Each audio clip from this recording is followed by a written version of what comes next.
ਵਿਘਨ ਵਿਨਾਸ਼ਨ ਸੋਏ। ਸਤਨਾਮ ਸ੍ਰੀ ਵਾਹਿਗੁਰੂ। ਜੁਧ ਕਰਨ ਕੋ ਲਗਨ ਵਿਸਾਲ, ਜਿਸ ਮੈਂ ਉਤਪਤ ਭਾ ਸ਼ੁਭ ਬਾਲ। ਵਾਹਿਗੁਰੂ ਜੀ ਕਾ ਖਾਲਸਾ, ਵਾਹਿਗੁਰੂ ਜੀ ਕੀ ਫਤਿਹ। ਸਾਹਿਬ ਸਤਿਗੁਰੂ ਸ੍ਰੀ ਗੁਰੂ ਗ੍ਰੰਥ ਸਾਹਿਬ ਪਾਤਸ਼ਾਹ ਜੀਆਂ ਦੀ ਪਵਿੱਤਰ ਪਾਵਨ ਹਜ਼ੂਰੀ ਅੰਦਰ ਸੁਭਾਏਮਾਨ ਹੋ ਰਹੀ ਗੁਰੂ ਕੀ ਸੰਗਤ। ਆਪ ਸੰਗਤਾਂ ਨੇ ਸਤਿਗੁਰਾਂ ਦੀ ਗੁਰਬਾਣੀ ਦੇ ਰਸ ਭਿੰਨੇ ਕੀਰਤਨ ਸ਼ਬਦ ਸਰਵਣ ਕੀਤੇ। ਗੁਰੂ ਗੋਬਿੰਦ ਸਿੰਘ ਮਹਾਰਾਜ ਜੀਆਂ ਦੇ ਪ੍ਰਕਾਸ਼ ਦੀ ਕਥਾ ਆਪਾਂ ਸਰਵਣ ਕਰ ਰਹੇ ਹਾਂ। ਪਟਨਾ ਸਾਹਿਬ ਦੀ ਪਵਿੱਤਰ ਧਰਤੀ ਤੇ ਮਾਤਾ ਗੁਜਰੀ ਜੀਆਂ ਦੀ ਕੁੱਖ ਨੂੰ ਭਾਗ ਲਾਉਂਦਿਆਂ ਹੋਇਆਂ ਸਤਿਗੁਰਾਂ ਦਾ ਸੰਸਾਰ ਦੇ ਵਿੱਚ ਆਉਣਾ ਹੋਇਆ। ਕੱਲ੍ਹ ਦੇ ਦੀਵਾਨ ਵਿੱਚ ਆਪਾਂ ਸਰਵਣ ਕਰ ਰਹੇ ਸੀ। ਬੇਅੰਤ ਮੰਗਤੇ ਲੋੜਵੰਦ ਆਪਣੀਆਂ ਇਛਾਵਾਂ ਪੂਰੀਆਂ ਕਰਨ ਵਾਸਤੇ ਸਤਿਗੁਰਾਂ ਦੇ ਦਰ ਉੱਪਰ ਆ ਕੇ ਜਸ ਕਰਦੇ।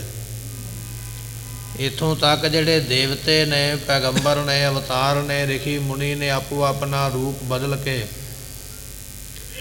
ਸਤਿਗੁਰਾਂ ਦੀ ਖੁਸ਼ੀ ਲੈਣ ਵਾਸਤੇ ਮਹਾਰਾਜ ਦੇ ਦਰਬਾਰ ਵਿੱਚ ਆ ਕੇ ਵਡਿਆਈ ਕਰਦੇ ਪਏ। ਇਸ ਪਟਨਾ ਸਾਹਿਬ ਦੀ ਧਰਤੀ ਤੇ ਇੱਕ ਪੰਡਤ ਰਹਿੰਦਾ ਜਿਹੜਾ ਜੋਤਿਸ਼ ਵਿਦਿਆ ਨੂੰ ਜਾਣਦਾ। ਗੁਰੂ ਘਰ ਦੇ ਵਿੱਚ ਪੁੱਤਰ ਪੈਦਾ ਹੋਇਆ ਹੈ। ਇਹ ਵੀ ਕੁਝ ਲੈਣ ਵਾਸਤੇ ਬਖਸ਼ਿਸ਼ ਗੁਰੂ ਘਰ ਵਿੱਚ ਚੱਲ ਕੇ ਆਇਆ। ਮਾਮਾ ਕਿਰਪਾਲ ਚੰਦ ਜੀ ਜੋ ਗੁਰੂ ਗੋਬਿੰਦ ਸਿੰਘ ਮਹਾਰਾਜ ਜੀਆਂ ਦੇ ਮਾਮਾ ਜੀ ਨੇ, ਉਹਨਾਂ ਨੂੰ ਆ ਕੇ ਕਹਿਣ ਲੱਗਾ ਕਿ ਇਹ ਬਾਲਕ ਬਹੁਤ ਵੱਡੇ ਕਰਮਾਂ ਵਾਲਾ ਹੈ, ਬੜਾ ਵੱਡਾ ਕੋਈ ਤਪਸਵੀ ਹੈ, ਇਸ ਨੂੰ ਸਾਰੀ ਦੁਨੀਆ ਮੰਨੇਗੀ। ਮੈਂ ਇਹਦਾ ਭਵਿੱਖ ਦੱਸਦਾ ਪਿਆ। ਭਵਿੱਖ ਦੱਸਦਿਆਂ ਕਹਿਣ ਲੱਗਾ ਇੱਕ ਗੱਲ ਬੜੀ ਚਿੰਤਾ ਵਾਲੀ ਹੈ, ਬੜੀ ਫਿਕਰ ਵਾਲੀ ਇੱਕ ਗੱਲ ਮੈਨੂੰ ਦੱਸੀ ਹੈ। ਤੇ ਮਾਮਾ ਕਿਰਪਾਲ ਚੰਦ ਜੀ ਕਹਿਣ ਲੱਗੇ ਕਿਹੜੀ ਗੱਲ ਫਿਕਰ ਵਾਲੀ ਹੈ? ਇਹ ਜੋ ਪੰਡਤ ਹੈ ਆਪਣੀ ਵਿਦਿਆ ਦੇ ਮੁਤਾਬਕ ਕੀ ਦੱਸਣ ਲੱਗਾ ਹੈ, ਇਹ ਆਪਾਂ ਸਰਵਣ ਕਰਾਂਗੇ। ਸਰੀਰ ਕਰਕੇ ਬੈਠੇ ਹਾਂ, ਮਨ ਕਰਕੇ ਬੈਠੀਏ ਗੁਰੂ ਦਰਬਾਰ ਅੰਦਰ।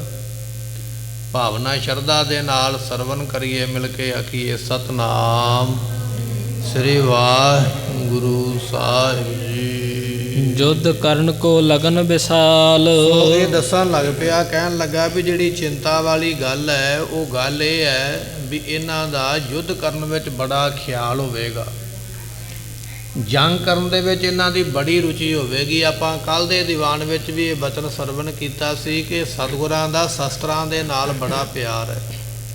ਛੋਟੀ ਉਮਰ ਦੇ ਵਿੱਚ ਮਹਾਰਾਜ ਤੀਰ ਕਮਾਨ ਚਲਾਉਣਾ, ਤੀਰ ਚਲਾਉਣਾ ਸਿੱਖ ਗਏ ਅਤੇ ਖੇਡਾਂ ਦੇ ਵਿੱਚ ਮਹਾਰਾਜ ਜੀ ਕਈਆਂ ਦੀਆਂ ਗਾਗਰਾਂ ਤੀਰ ਮਾਰ ਕੇ ਪਾੜ ਦਿਆ ਕਰਦੇ ਸਨ।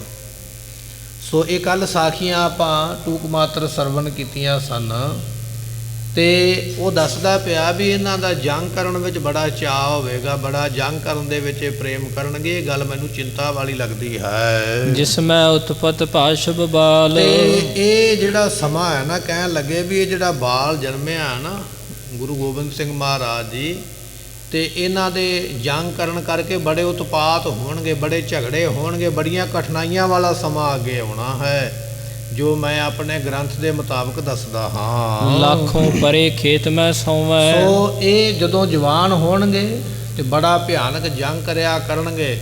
ਵੈਰੀ ਜਿਹੜੇ ਨੇ ਲੱਖਾਂ ਦੀ ਗਿਣਤੀ ਵਿੱਚ ਰਣ ਭੂਮੀ ਵਿੱਚ ਮਰੇ ਹੋਏ, ਸਰੀਰ ਉਹਨਾਂ ਦੇ ਮੁਰਦਾ ਜਿਹੜੇ ਨੇ ਜੰਗ ਮੈਦਾਨ ਦੇ ਵਿੱਚ ਖਿੰਡੇ ਹੋਏ ਪਏ ਹੋਏ ਦਿਖਾਈ ਦੇਣਗੇ। ਇਸ ਤਰ੍ਹਾਂ ਦੇ ਇਹਨਾਂ ਨੇ ਮਹਾਨ ਕਾਰਨਾਮੇ ਕਰਨੇ ਹਨ। ਇਸ ਸਿਸਕੇ ਕਰ ਅਸਰਣ ਹੋਵੇ। ਸੋ ਕਹਿਣ ਲੱਗੇ ਵੀ ਇਹ ਜਿਹੜਾ ਬਾਲਕ ਹੈ ਨਾ, ਇਹਦੇ ਹੱਥੋਂ ਇਹੋ ਜਿਹਾ ਭਿਆਨਕ ਜੰਗ ਹੋਵੇਗਾ ਵੀ ਜੰਗ ਮੈਦਾਨ ਦੇ ਵਿੱਚ ਇਹਦੇ ਸਾਹਮਣੇ ਕੋਈ ਖੜੇਗਾ ਨਹੀਂ। ਧੰਨ ਦਸਵੇਂ ਪਾਤਸ਼ਾਹ ਮਹਾਰਾਜ ਜੀਆਂ ਨੇ 14 ਜੰਗ ਕੀਤੇ ਆਪਣੀ ਜ਼ਿੰਦਗੀ ਦੇ ਵਿੱਚ, ਤੇ 14 ਜੰਗਾਂ ਵਿੱਚੋਂ ਇੱਕ ਵੀ ਜੰਗ ਐਸਾ ਨਹੀਂ ਜਿਹਦੇ ਵਿੱਚ ਉਹਨਾਂ ਦੀ ਹਾਰ ਹੋਈ ਹੋਵੇ। ਔਰ 14 ਜੰਗਾਂ ਵਿੱਚ ਕੋਈ ਇਹੋ ਜਿਹਾ ਜੰਗ ਨਹੀਂ ਜਿਹੜਾ ਜ਼ਮੀਨ ਬਦਲੇ, ਧਨ ਬਦਲੇ ਜਾਂ ਕਿਸੇ ਵਡਿਆਈ ਬਦਲੇ ਕੀਤਾ ਹੋਵੇ। ਨਹੀਂ, ਗਰੀਬਾਂ ਨੂੰ, ਜ਼ੁਲਮਾਂ ਨੂੰ ਸਹਿਣ ਵਾਲਿਆਂ ਨੂੰ ਮਹਾਰਾਜ ਨੇ ਇਨਸਾਫ ਦਿਵਾਉਣ ਵਾਸਤੇ ਜੰਗ ਲੜੇ ਨੇ। ਸੋ 14 ਜੰਗ ਵੱਡੇ ਮਹਾਰਾਜ ਸਾਹਿਬ ਜੀਆਂ ਨੇ ਕੀਤੇ। ਇੱਥੇ ਦੱਸਦਾ ਪਿਆ, ਕਹਿਣ ਲੱਗਾ ਵੀ ਇਹਨਾਂ ਨੇ ਬਹੁਤ ਜ਼ਿਆਦਾ ਜੰਗ ਕਰਕੇ ਦੁਸ਼ਮਣਾਂ ਨੂੰ ਮੌਤ ਦੇ ਘਾਟ ਉਤਾਰਨਾ ਹੈ। ਜੁਧ ਕਰਨ ਕੋ ਸੈਨ ਵਿਸਾਲਾ, ਤੇ ਇਹਨਾਂ ਦੇ ਕੋਲ ਸੈਨਾ ਫੌਜ ਜਿਹੜੀ ਹੈ ਨਾ ਜੰਗ ਕਰਨ ਵਾਸਤੇ ਬੜੀ ਵੱਡੀ ਹੈ। ਪਾਸ ਨ ਪਿਖਿਅਤ ਹੈ ਇਸ ਕਾਲ, ਸੋ ਕਹਿਣ ਲੱਗੇ ਵੀ ਉਹ ਜਿਹੜੀ ਜੰਗ ਕਰਨ ਵਾਲੀ ਫੌਜ ਹੈ ਨਾ, ਬਹੁਤੀ ਫੌਜ ਇਹਨਾਂ ਦੇ ਕੋਲ ਹੋਵੇਗੀ।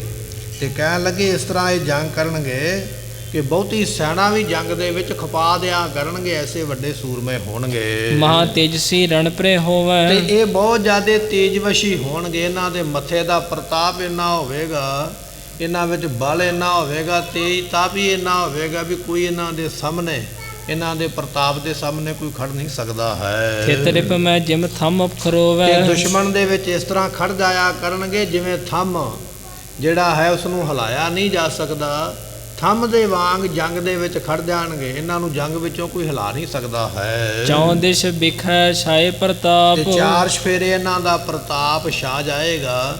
ਧੰਨ 10ਵੇਂ ਪਾਤਸ਼ਾਹ ਮਹਾਰਾਜ ਜੀਆਂ ਨੂੰ ਜਦੋਂ ਘੇਰਾ ਪਾ ਕੇ ਬੈਠੇ ਸਨ ਤੇ ਉਸ ਵੇਲੇ ਕਹਿਣ ਲੱਗੇ, ਵਿਦਵਾਨਾਂ ਦਾ ਕਥਨ ਹੈ, ਕਹਿਣ ਲੱਗੇ ਵੀ ਦੁਸ਼ਮਣ ਜਿਹੜਾ ਹੈ ਨਾ ਉਹ ਗੱਲਾਂ ਬਾਤਾਂ ਥੱਲੇ ਪਲੰਘੇ ਦੇ ਵਿੱਚ ਬੈਠਾ ਦੁਸ਼ਮਣ ਦੀ ਫੌਜ ਰਣਨੀਤੀ ਕਰਦੀ ਪਈ ਹੈ। ਸਤਿਗੁਰੂ ਉੱਪਰ ਸਨ, ਉੱਪਰਲੇ ਪਾਸਿਓਂ ਮਹਾਰਾਜ ਜੀਆਂ ਨੇ ਤੀਰ ਚਲਾਇਆ ਤੇ ਤੀਰ ਜਿਹੜੇ ਵੈਰੀ ਦਲ ਦੇ ਸੈਨਾਪਤੀ ਰਾਜੇ ਸਨ ਜਿਸ ਪਲੰਘੇ ਤੇ ਬੈਠੇ, ਉਸ ਪਲੰਘੇ ਦੇ ਉੱਪਰ ਇੱਕ ਰੁੱਖ ਹੈ ਤੇ ਰੁੱਖ ਦੇ ਟਾਹਣ ਵਿੱਚ ਆ ਕੇ ਤੀਰ ਵੱਜਾ ਮਹਾਰਾਜ ਜੀ।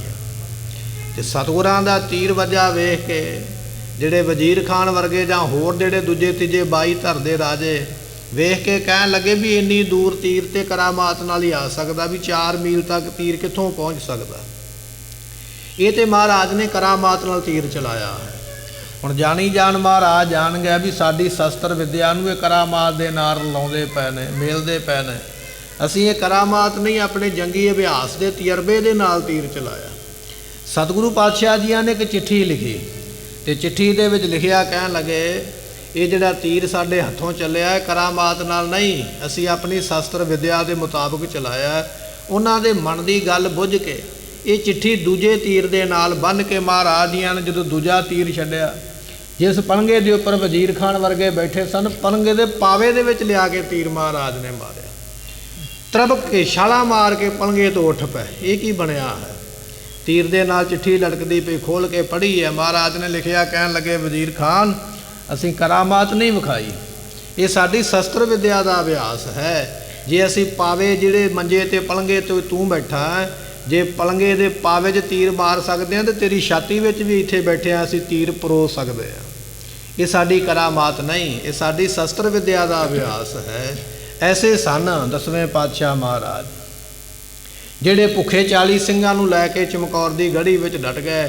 ਨਹੀਂ ਤੇ ਇੰਨੀ ਥੋੜੀ ਫੌਜ ਨੂੰ ਏਡੀ ਵੱਡੀ ਫੌਜ ਤੇ ਕਿਵੇਂ ਰੋਕਿਆ ਜਾ ਸਕਦਾ ਹੈ? ਇਹ ਉਹਨਾਂ ਦੀ ਸ਼ਸਤਰ ਵਿਦਿਆ ਦਾ ਕਮਾਲ ਸੀ ਕਿ ਦੁਸ਼ਮਣ ਭੈ ਖਾਂਦਾ ਸੀ। ਉਹਨਾਂ ਦੇ ਕੋਲੋਂ ਕਿਸੇ ਦੀ ਹਿੰਮਤ ਨਹੀਂ ਕਿ ਜਿਉਂਦਾ ਕੋਈ, ਜਿੰਨਾ ਚਿਰ ਮਹਾਰਾਜ ਆਪ ਗੜੀ ਦੇ ਵਿੱਚ ਰਹਿਣ, ਜਿਉਂਦਾ ਕੋਈ ਵੀ ਦੁਸ਼ਮਣ ਗੜੀ ਦੇ ਅੰਦਰ ਨਹੀਂ ਮਹਾਰਾਜ ਨੇ ਜਾਣ ਦਿੱਤਾ। ਐਸੇ ਮਹਾਰਾਜ ਜੀਆਂ ਦੇ ਪ੍ਰਤਾਪ ਔਰ ਐਸਾ ਜੰਗ ਕਰਨ ਦੀ ਨੀਤੀ ਔਰ ਐਸੇ ਉਹ ਬਹਾਦਰ ਸੂਰਮੇ ਸਨ। ਸੋ ਇਹ ਇੱਕ ਉਦਾਹਰਨ ਆਪਾਂ ਸਰਵਣ ਕੀਤੀ ਹੈ ਵੀ ਜਿੱਥੇ ਉਹ ਖੜ ਜਾਂਦੇ ਸੀ ਨਾ ਤੇ ਉਹਨਾਂ ਦੇ ਖੜ ਜਾਣਾ ਮੰਨ ਲਓ ਥੰਮ ਹੀ ਗੱਡਿਆ ਗਿਆ, ਕਦੇ ਜੰਗ ਤੋਂ ਪਿੱਛੇ ਨਹੀਂ ਹਟਦੇ ਹਨ। ਹੁਕਮ ਕਰੇ ਬੜ ਸ਼ਤਰਨ ਖਾਪ, ਤੇ ਇਹ ਆਪਣੇ ਹੁਕਮ ਦੇ ਵਿੱਚ ਬਹੁਤ ਵੱਡੇ ਦੁਸ਼ਮਣਾਂ ਨੂੰ ਇਹਨਾਂ ਨੇ ਨਾਸ਼ ਕਰ ਦੇਣਾ ਹੈ। ਤਬ ਹੋਵੇਗੀ ਜੋ ਅਬ ਨਹੀਂ, ਉਦੋਂ ਉਹ ਕੰਮ ਹੋਵੇਗਾ ਜਿਹੜਾ ਹੁਣ ਨਹੀਂ ਹੈ। ਇਹ ਆਪਣੀ ਸ਼ਸਤਰ ਵਿਦਿਆ ਪੜ੍ਹਿਆ ਹੋਇਆ ਇਹ ਜਿਹੜਾ ਪੰਡਤ ਹੈ ਦੱਸਦਾ ਪਿਆ ਵੀ ਜੋ ਕੁਝ ਹੁਣ ਨਹੀਂ ਹੈ ਇਹ ਫਿਰ ਉਸ ਵੇਲੇ ਹੋਵੇਗਾ। ਧਰਮ ਸਥਾਪੈ ਸਭ ਜਗ ਮਾਹੀ, ਤੇ ਸੰਸਾਰ ਵਿੱਚ ਇੱਕ ਨਵਾਂ ਧਰਮ ਥਾਪਣਗੇ, ਨਵੇਂ ਧਰਮ ਦੀ ਇਹ ਪਦਾਇਸ਼ ਕਰਨਗੇ, ਨਵਾਂ ਧਰਮ ਦੁਨੀਆ ਤੇ ਆਏਗਾ। ਇਹ ਬਚਨ ਆਉਣ ਵਾਲੇ ਸਮੇਂ ਦੇ ਨੇ। ਧੰਨ ਗੁਰੂ ਤੇਗ ਬਹਾਦਰ ਮਹਾਰਾਜ ਸਾਹਿਬ ਜੀਆਂ ਨੇ ਵੀ ਇਹ ਗੱਲ ਰੰਗਜੀਵ ਨੂੰ ਆਖੀ ਸੀ, ਰੰਗਜੀਵ ਤੂੰ ਹਿੰਦੂ ਤੇ ਮੁਸਲਮਾਨ ਧਰਮ ਤੋਂ ਇੱਕ ਧਰਮ ਕਰਨਾ ਚਾਹੁੰਦਾ, ਹਿੰਦੂ ਖਤਮ ਕਰਕੇ ਇਕੱਲਾ ਮੁਸਲਮਾਨ ਧਰਮ ਵੇਖਣਾ ਚਾਹੁੰਦਾ, ਪਰ ਅਕਾਲ ਪੁਰਖ ਨੂੰ ਕੁਝ ਹੋਰ ਮਨਜ਼ੂਰ ਹੈ, ਉਹ 2 ਧਰਮਾਂ ਤੋਂ 3 ਕਰਨਾ ਚਾਹੁੰਦੇ ਨੇ। ਸੋ ਇਹ ਅਗੰਮੀ ਬਚਨ ਸਨ ਆਉਣ ਵਾਲੇ ਸਮੇਂ ਦੇ ਜਿਹੜੇ ਗੁਰੂ ਤੇਗ ਬਹਾਦਰ ਪਾਤਸ਼ਾਹ ਨੇ ਆਖੇ ਸਨ। ਇੱਥੇ ਬਚਨ ਆ ਗਿਆ, ਕਹਿਣ ਲੱਗੇ ਜੀ ਇਹ ਨਵਾਂ ਧਰਮ ਸਥਾਪਨ ਕਰਨਗੇ, ਕਿਉਂਕਿ ਆਈ ਇਸ ਵਾਸਤੇ ਨੇ, ਇਸ ਵਾਸਤੇ ਦੁਨੀਆ ਤੇ ਆਏ ਨੇ ਨਵਾਂ ਧਰਮ ਬਣਾਉਣ ਵਾਸਤੇ। ਠਾੜ ਭਇਓ ਮੈਂ ਜੋਰ ਕਰ, ਬਚਨ ਕਹਾਂ ਸਿਰ ਨਿਆਏ, ਪੰਥ ਚੱਲੈ ਤਬ ਜਗਤ ਮੈਂ, ਜਬ ਤੁਮ ਕਰੋ। ਇਹ ਬਚਨ ਉਹਨਾਂ ਨੇ ਪਹਿਲਾਂ ਹੀ ਕਹੇ ਹੋਏ। ਸੋ ਐਸੇ ਹਨ ਪਾਤਸ਼ਾਹ ਜੀ। ਦੋਹਰਾ ਹੋਏ ਕਿਰਪਾਲ ਦਾਨੀ ਮਹਾ ਜੋਧਾ ਧੀਰ ਵਿਸਾਲ। ਪੰਡਾ ਦੱਸਦਾ ਪਿਆ ਵੀ ਇਹ ਬਹੁਤ ਵੱਡੇ ਕਿਰਪਾਲੂ ਹੋਣਗੇ, ਐਸੇ ਕਿਰਪਾਲੂ ਹੋਣਗੇ ਕਿ ਆਪਣੇ ਸਿੱਖਾਂ ਦੇ ਉੱਪਰੋਂ ਆਪਣਾ ਸਰਬੰਸ ਦਾਨ ਕਰ ਦੇਣਗੇ। ਕੋਈ ਹੈ ਇਹੋ ਜਿਹਾ ਬਾਪ ਕਿ ਆਪਣਾ ਸਾਰਾ ਕੁਝ ਹੀ ਲੁਟਾ ਦੇਵੇ? ਇੰਨੀ ਕਿਰਪਾ ਕੌਣ ਕਰਦਾ ਹੈ? ਜਿਸ ਬਾਪ ਨੇ ਬੇਟੇ ਜਣੇ ਹੁੰਦੇ ਉਹ ਵੀ ਇੰਨੀ ਕਿਰਪਾ ਨਹੀਂ ਕਰਦਾ। ਦਸਵੇਂ ਪਾਤਸ਼ਾਹ ਐਸੇ ਤੇ ਜਿਨ੍ਹਾਂ ਨੇ ਸਾਡੇ ਉੱਪਰੋਂ ਕਿਰਪਾਲੂ ਹੁੰਦਿਆਂ ਹੋਇਆਂ ਮਾਤਾ ਪਿਤਾ ਪਰਿਵਾਰ ਸਭ ਕੁਝ ਵਾਰ ਦਿੱਤਾ। ਐਸੇ ਕਿਰਪਾਲੂ ਹੋਣਗੇ, ਇਹ ਬੜੇ ਵੱਡੇ ਦਾਨੀ ਹੋਣਗੇ। ਦਾਨ ਵੀ ਇਹੋ ਜਿਹਾ ਕਰਨਗੇ ਵੀ ਇਹਨਾਂ ਦਾ ਦਾਨ ਲੈਣ ਵਾਲੇ ਜਿਹੜੇ ਉਹ ਆਪ ਅਮੀਰ ਹੋ ਜਾਣਗੇ, ਆਪ ਦਾਨ ਕਰਨ ਦੇ ਯੋਗ ਹੋ ਜਾਣਗੇ। ਇਹਨਾਂ ਦਾਨ ਮਹਾਰਾਜ ਕਰਦੇ ਸਨ। ਜਦੋਂ ਕਵੀ ਲੋਕ ਮਹਾਰਾਜ ਦੇ ਕੋਲ ਬੈਠਦੇ ਨਾ ਕਵਿਤਾ ਸੁਣਾਉਂਦੇ, ਤੇ ਜਿਹਦੀ ਕਵਿਤਾ ਨੂੰ ਸੁਣ ਕੇ ਮਹਾਰਾਜ ਖੁਸ਼ ਹੋ ਜਾਂਦੇ। ਢਾਲਾਂ ਭਰ ਭਰ ਕੇ ਸੋਨੇ ਦੀਆਂ ਮੋਹਰਾਂ ਮਹਾਰਾਜ ਦਾਨ ਕਰਿਆ ਕਰਦੇ ਸਨ। ਸੋ ਕਹਿਣ ਲੱਗੇ ਵੀ ਐਸੇ ਵੱਡੀ ਦਾਨੀ ਨੇ ਅਤੇ ਯੋਧਾ ਤੇ ਇਹਨਾਂ ਵਰਗਾ ਕੋਈ ਹੋ ਹੀ ਨਹੀਂ ਨਾ ਸਕਦਾ। ਦੁਨੀਆ ਤੇ ਜਿੰਨੀਆਂ ਮਰਜ਼ੀ ਜੰਗਾਂ ਦਾ ਵਰਣਨ ਪੜ੍ਹ ਲਵੋ, ਭਾਵੇਂ ਵਰਲਡ ਵਾਰ ਲੱਗੀ ਹੈ ਤੇ ਭਾਵੇਂ ਵੱਡੇ ਵੱਡੇ ਰਾਜਿਆਂ ਦੇ ਜੰਗ ਹੋਏ ਨੇ, ਪਰ ਉਹ ਜੰਗ ਤਾਂ ਹੋਏ ਬਰਾਬਰ ਦੀਆਂ ਫੌਜਾਂ ਆਪਸ ਵਿੱਚ ਲੜੀਆਂ। ਕੋਈ ਥੋੜ੍ਹਾ ਜਿਹਾ ਤਕੜਾ ਜਾਂ ਥੋੜ੍ਹਾ ਜਿਹਾ ਮਾੜਾ ਹੋ ਸਕਦਾ, ਪਰ ਦਸਵੇਂ ਪਾਤਸ਼ਾਹ ਨੇ ਜਿਹੜਾ ਜੰਗ ਲੜਿਆ ਚਮਕੌਰ ਦੀ ਧਰਤੀ ਤੇ, ਇਹੋ ਜਿਹਾ ਜੰਗ ਤੁਹਾਨੂੰ ਦੁਨੀਆ ਦੇ ਕਿਸੇ ਇਤਿਹਾਸ ਵਿੱਚ ਨਹੀਂ ਮਿਲੇਗਾ। ਇੱਕ ਪਾਸੇ 40 ਉਹ ਵੀ ਭੁੱਖੇ, ਇੱਕ ਪਾਸੇ ਕਈ ਲੱਖ ਦੀ ਫੌਜ, ਤੇ ਉਹਨਾਂ ਦੇ ਨਾਲ ਮੁਕਾਬਲਾ ਕਰਨਾ। ਇਹੋ ਜਿਹਾ ਜੰਗ, ਇਹੋ ਜਿਹੇ ਸੂਰਮਾ ਦਸਵੇਂ ਪਾਤਸ਼ਾਹ ਤੋਂ ਬਿਨਾਂ ਕੋਈ ਹੋ ਹੀ ਨਹੀਂ ਸਕਦਾ। ਧੰਨ ਦਸਵੇਂ ਪਾਤਸ਼ਾਹ ਨੇ ਜਫਰਨਾਮੇ ਵਿੱਚ ਆਪ ਲਿਖਿਆ ਵੀ 10 ਲੱਖ ਫੌਜ ਨੇ ਘੇਰਾ ਪਾਇਆ ਸੀ ਚਮਕੌਰ ਦੀ ਗੜੀ ਨੂੰ ਆ ਕੇ।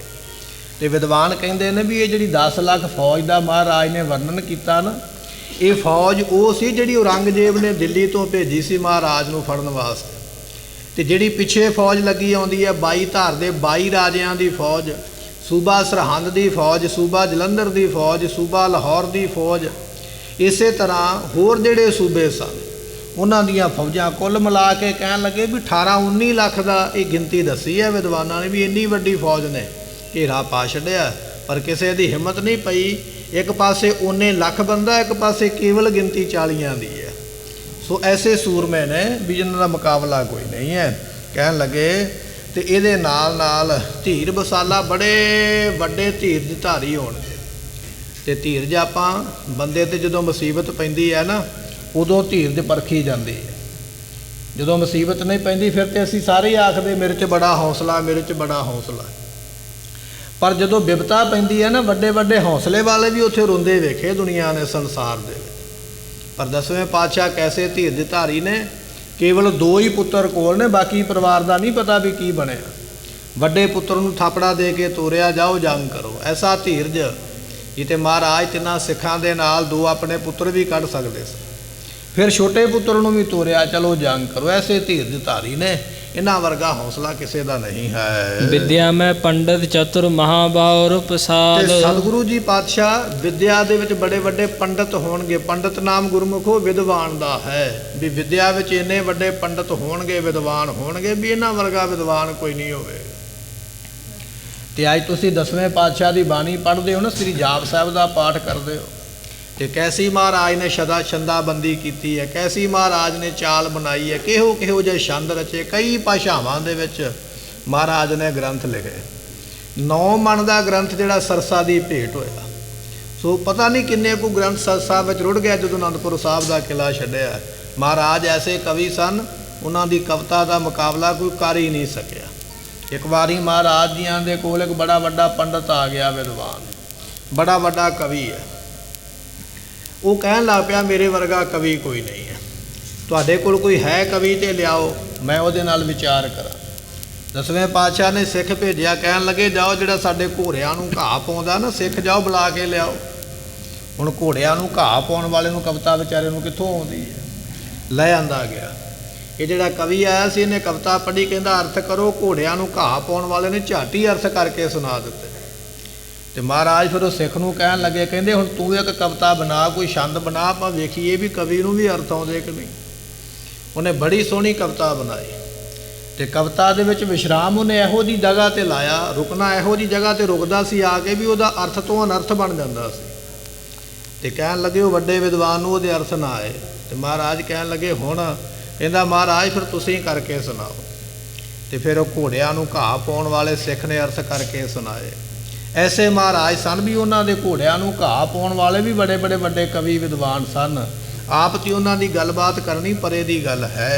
ਕਹਿਣ ਲੱਗੇ ਮਹਾਬਾਹੋ ਰਿਪਸਾਲ, ਤੇ ਦੁਸ਼ਮਣਾਂ ਦੇ ਵਿੱਚ ਸੱਲ ਪਾਉਣ ਵਾਲੇ ਹੋਣਗੇ, ਐਸੇ ਸਤਿਗੁਰੂ ਪਾਤਸ਼ਾਹ ਹਨ। ਮਹਾ ਜਤਿੰਦਰ ਮਹਾਬੁੱਧ ਹਿਰਦੈ ਗੰਭੀਰ ਬਿਲੰਦ, ਇਹ ਇੰਦਰੀਆਂ ਨੂੰ ਜਿੱਤਣ ਵਾਲੇ ਹੋਣਗੇ। ਇੰਦਰੀਆਂ ਇਹਨਾਂ ਨੇ ਜਿੱਤੀਆਂ ਹੋਣਗੀਆਂ। ਕਾਮ ਕ੍ਰੋਧ ਲੋਭ ਮੋਹ ਹੰਕਾਰ ਇਹਨਾਂ ਦੇ ਨੇੜੇ ਤੱਕ ਨਹੀਂ ਆਵੇਗਾ। ਐਸਾ ਬਾਲਕ ਇਹ ਜਨਮਿਆ ਹੈ। ਸੋ ਇੰਦਰੀਆਂ ਨੂੰ ਜਿੱਤ ਹੋਵੇਗਾ, ਐਸਾ ਬਾਲਕ ਹੈ। ਤੇ ਕਹਿਣ ਲੱਗੇ ਮਹਾਬੁੱਧ, ਇਹਨਾਂ ਦੀ ਬੁੱਧੀ ਦਾ ਵਰਣਨ ਨਹੀਂ ਕੀਤਾ ਜਾ ਸਕਦਾ। ਐਸੀ ਵਿਸ਼ਾਲ ਬੁੱਧੀ ਦੇ ਮਾਲਕ ਹੋਣਗੇ। ਹਿਰਦੇ ਗੰਭੀਰ, ਹਿਰਦੇ ਦੇ ਬਹੁਤ ਵੱਡੇ ਹੋਣਗੇ, ਬੜੇ ਡੂੰਘੇ ਸਿਧਾਂਤ ਵਾਲੇ, ਵਿਸ਼ਾਲ ਸਮੁੰਦਰ ਦੇ ਵਾਂਗ ਹੋਣਗੇ। ਐਸਾ ਇਹਨਾਂ ਦਾ ਸੁਭਾਅ ਹੈ। ਸਭ ਜਗ ਨਰ ਸਿਰ ਮੋਰ ਹਵੈ, ਸੋਢ ਬੰਸ ਕੋ ਚੰਦ। ਜਿਹੜੀ ਸੋਢੀਆਂ ਦੀ ਬੰਸ ਹੈ ਨਾ, ਸੋਢੀਆਂ ਦੀ ਕੁੱਲ, ਕਿਉਂਕਿ 10ਵੇਂ ਪਾਤਸ਼ਾਹ ਮਹਾਰਾਜ ਜੀ ਸੋਢ ਕੁੱਲ ਵਿੱਚ ਪੈਦਾ ਹੋਏ। ਖੱਤਰੀਆਂ ਦੇ ਵਿੱਚ ਕਈ ਗੋਤਾਂ ਨੇ, ਉਹਨਾਂ ਗੋਤਾਂ ਵਿੱਚੋਂ ਇੱਕ ਸੋਢ ਬੰਸ ਇੱਕ ਗੋਤ ਹੈ। ਉਸ ਗੋਤ ਵਿੱਚ ਇਹ ਚੰਦ ਦੇ ਵਾਂਗ ਜਿਹੜੇ ਨੇ ਪ੍ਰਕਾਸ਼ ਕਰਨ ਵਾਲੇ ਹੋਣਗੇ। ਐਸੇ ਸਮਰੱਥ ਹਨ। ਚੌਪਈ ਇਤਿਆਦਿਕ ਗੁਣ ਬਹੁਤ ਸੁਨਾਏ, ਇਤਿਆਦਿਕ ਜਿਹੜੇ ਗੁਣ ਨੇ ਨਾ, ਉਹ ਉਹਨੇ ਆਪਣੀ ਵਿਦਿਆ ਦੇ ਮੁਤਾਬਕ ਦੱਸੇ ਆ ਕੇ ਵੀ ਇਹ ਗੁਣ ਇਹਨਾਂ ਵਿੱਚ ਹੋਣਗੇ। ਸਹਿਤ ਕਿਰਪਾਲ ਸਿੱਖ ਰਖਾਏ, ਤੇ ਕਹਿਣ ਲੱਗੇ ਮਾਮਾ ਕਿਰਪਾਲ ਚੰਦ ਤੇ ਹੋਰ ਜਿਹੜੇ ਸਿੱਖ ਸਨ ਬੜੇ ਖੁਸ਼ ਹੋਏ ਵੀ ਇਹ ਸਾਡਾ ਭਾਣਜਾ ਜਿਹੜਾ ਇਸ ਤਰ੍ਹਾਂ ਦੇ ਗੁਣਾਂ ਵਾਲਾ ਹੈ। ਦਿਓ ਵਿਪਰ ਕੋ ਦਰਬ ਕਨੇਰਾ, ਕਿਉਂਕਿ ਉਹ ਵਿਚਾਰਾ ਆਇਆ ਕਾਹਦੇ ਵਾਸਤੇ ਸੀ? ਪੰਡਤ ਆਇਆ ਹੀ ਇਸੇ ਵਾਸਤੇ ਸੀ ਵੀ ਮੈਂ ਕੋਈ 4 ਗੱਲਾਂ ਚੰਗੀਆਂ ਕਰਾਂਗਾ, ਮੈਨੂੰ ਧਨ ਮਿਲੇਗਾ। ਕੱਲ ਆਪਾਂ ਬਚਨ ਸਰਵਣ ਕੀਤਾ ਸੀ ਕਿ ਗੁਰੂ ਘਰ ਦੇ ਵਿੱਚ ਜਾਂ ਸਿੱਖਾਂ ਦੇ ਵਿੱਚ ਹੱਥ ਵਿਖਾਉਣਾ, ਪੰਡਤ ਦੇ ਕੋਲੋਂ ਪੁੱਛ ਪਵਾਉਣੀ, ਭਵਿੱਖ ਜਾਣਨਾ, ਇਹ ਮਨਾਹੀ ਹੈ ਗੁਰੂ ਘਰ ਦੇ ਵੱਲੋਂ।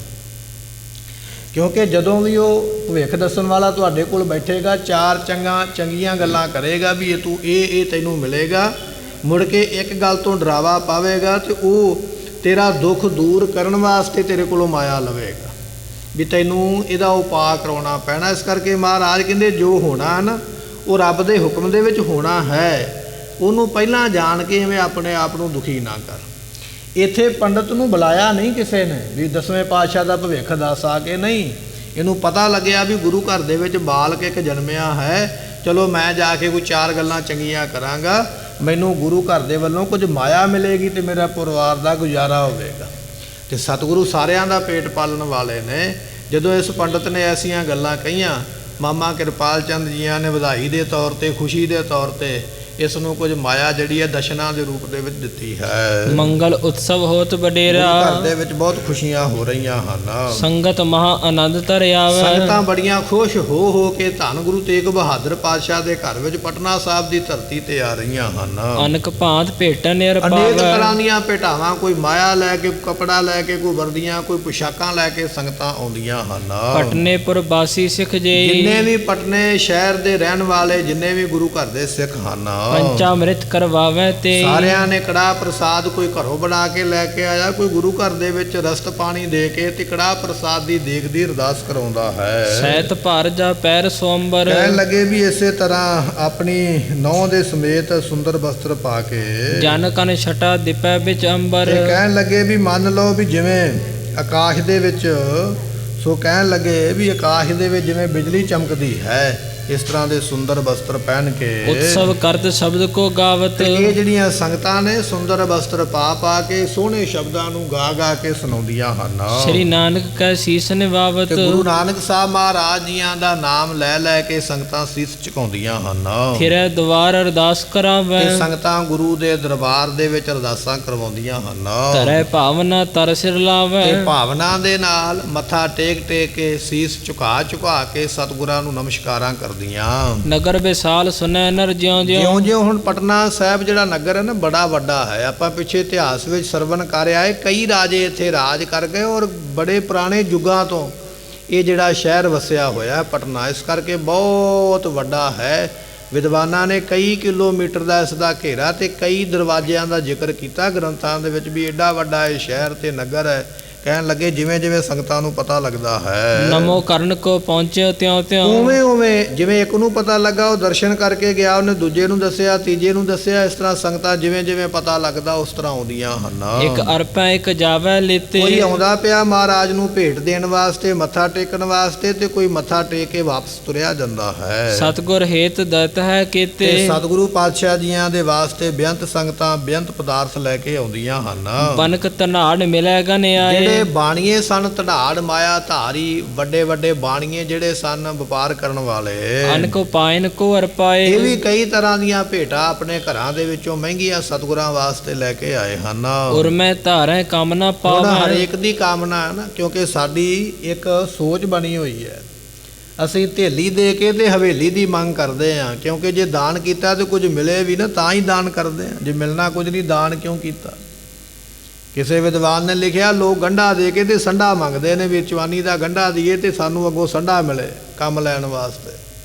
ਹੁਣ ਗੁਰੂ ਘਰ ਦੇ ਵਾਸਤੇ ਜਿਹੜਾ ਮਾਇਆ ਲੈ ਕੇ ਆਉਂਦਾ, ਧਨ ਲੈ ਕੇ ਆਉਂਦਾ, ਉਹ ਕੋਈ ਨਾ ਕੋਈ ਇੱਛਾ ਰੱਖਦਾ ਮਨ ਦੇ ਵਿੱਚ ਵੀ ਮੈਨੂੰ ਇਹ ਮਿਲੇ, ਮੈਨੂੰ ਇਹ ਮਿਲੇ, ਜਿਵੇਂ ਜਿਵੇਂ ਕੋਈ ਇੱਛਾ ਲੈ ਕੇ ਆਉਂਦਾ ਹੈ। ਆਏ ਜਾਤ ਮਗ ਸੁਜਸ ਲਾਵੈ। ਤੇ ਉਵੇਂ ਉਵੇਂ ਦਾਤਾਂ ਪ੍ਰਾਪਤ ਹੁੰਦੀਆਂ ਤੇ ਜਸ ਕਰਦੇ ਤੁਰੇ ਜਾਂਦੇ ਹਨ। ਸ੍ਰੀ ਗੁਰੂ ਤੇਗ ਬਹਾਦਰ ਪੂਰਾ। ਗੁਰੂ ਤੇਗ ਬਹਾਦਰ ਪਾਤਸ਼ਾਹ ਐਸੇ ਪੂਰੇ ਗੁਰੂ ਹਨ। ਦੇਨ ਸਰਾਪ ਬਰਕੋ ਬਚ ਸੂਰਾ। ਸਤਿਗੁਰੂ ਜਿਹੜਾ ਮੁਖ ਤੋਂ ਬਚਨ ਕਰਦੇ ਨੇ ਉਹ ਬਚਨ ਮਹਾਰਾਜ ਜੀਆਂ ਦਾ ਅਟਾਲੀ ਹੈ। ਜੇ ਸ਼ਰਾਪ ਦਿੱਤਾ ਨਾ ਕਿਸੇ ਨੂੰ ਤੇ ਉਹ ਵੀ ਪੂਰਾ ਹੀ ਹੈ, ਤੇ ਜੇ ਵਰ ਦਿੱਤਾ ਤੇ ਉਹ ਵੀ ਪੂਰਾ ਹੈ। ਮਹਾਰਾਜ ਜੀ ਦੇ ਬਚਨ ਨੇ ਕਰਮ ਖੰਡ ਕੀ ਬਾਣੀ ਜੋਰ, ਤਿੱਥੈ ਹੋਰ ਨਾ ਕੋਈ ਹੋਰ। ਜਿਹੜੇ ਕਰਮ ਖੰਡੀਏ ਹੁੰਦੇ ਉਹਨਾਂ ਦੀ ਰਸਨਾ ਵਿੱਚ ਇੰਨੀ ਤਾਕਤ ਹੁੰਦੀ ਹੈ, ਜਿਹੜਾ ਬਚਨ ਮੂੰਹੋਂ ਨਿਕਲ ਗਿਆ ਭਾਵੇਂ ਉਹ ਚੜ੍ਹਦੀ ਕਲਾ ਦਾ ਤੇ ਭਾਵੇਂ ਢਹਿੰਦੀ ਕਲਾ ਦਾ, ਪੂਰਾ ਜ਼ਰੂਰ ਹੋਵੇਗਾ, ਉਹਨੂੰ ਮੋੜਿਆ ਨਹੀਂ ਜਾ ਸਕਦਾ।